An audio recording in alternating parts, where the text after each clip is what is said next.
Deputy RMO के प्रभारी RFC बनते ही कारनामा सामने आया है। नीतिगत फैसला लेकर बाबुओं को प्रमोशन दिए गए। विभाग कोर्ट में चार्जशीटेड बाबुओं का प्रमोशन और देखिए सरकारी अनाज बेचने वालों का भी प्रमोशन हो गया। कुख्यात बाबुओं को प्रमोशन दिया गया, जबकि जो पात्र थे उनको ठेंगा दिखाया गया। एडवांस एंट्रीज वाले बाबुओं को प्रमोट किया गया। बाबुओं की विभागीय जांचों को खत्म किया गया और एक ही दिन में आदेश, कमेटी बैठक और सिफारिश सारा खेल हो गया। आरएफसी चैत्रा वी के पद छोड़ते ही ये खेल कर डाला गया। डिप्टी आरएमओ बागपत पर 2 कुर्सियों के चार्ज है। मंडल के प्रभारी आरएमओ और आरएफसी है कौशल देव। और इसी खबर पर हमारे साथ मेरठ से संवाददाता नरेंद्र प्रताप जुड़ गए हैं ज्यादा जानकारी के साथ। नरेंद्र, आपके पास आते हैं, ये पूरा मामला क्या है और इसको लेकर क्या जानकारी सामने आ रही है? देखिए, बागपत के जो डिप्टी आरएमओ हैं इस विभाग के कौशल देव, वो लंबे समय से आरएमओ मेरठ के पद पर तैनात हैं और यही मेरठ में उनकी पोस्टिंग है। अभी हाल ही में 20 जनवरी को जैसे ही चैत्रा बी जो अपर आयुक्त थी और उनके पास आरएफसी का चार्ज था, उन्होंने चार्ज छोड़ा, उसके ठीक अगले दिन ये 4 बाबू हैं, इनका प्रमोशन कर दिया गया।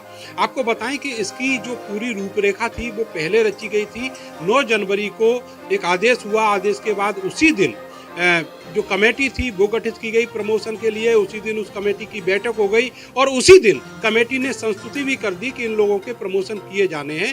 और जैसे ही बी चैत्रा ने चार्ज छोड़ा, उसके बाद इस जो सिफारिश थी, जो संस्तुति थी, उसको अमली जामा पहना दिया गया। सबसे गंभीर बात यह है कि इसमें जिन लोगों के प्रमोशन किए गए हैं वो मेरिट लिस्ट में नहीं आते और वो लोग हैं जो विभाग के कुख्यात रहे। उनमें एक बड़ा नाम राहुल भूषण गौड़ का है, जिसके खिलाफ 2 मुकदमे दर्ज हैं, वो चार्जशीटेड है। और इसकी जानकारी जो कौशल देव हैं इस समय जिनके पास आरएफसी का चार्ज है, वो कहते हैं कि उनको जानकारी नहीं है। उन्होंने पुलिस से सूचना मांगी थी, लेकिन सबसे बड़ा सवाल ये है कि जो चार्जशीट कोर्ट में दाखिल है वो गोपनीय होती है, उसकी सूचना, उसके पेपर वो कैसे आरएफसी को दिए जा सकते हैं? तो पूरी तरीके से जो भ्रष्टाचार का खेल है इस पूरे विभाग में चल रहा है। राहुल भूषण गौड़ के अलावा जो बाकी 3 बाबू हैं उनके खिलाफ भी कई सारे आरोप हैं, एडवर्स एंट्रीज हैं।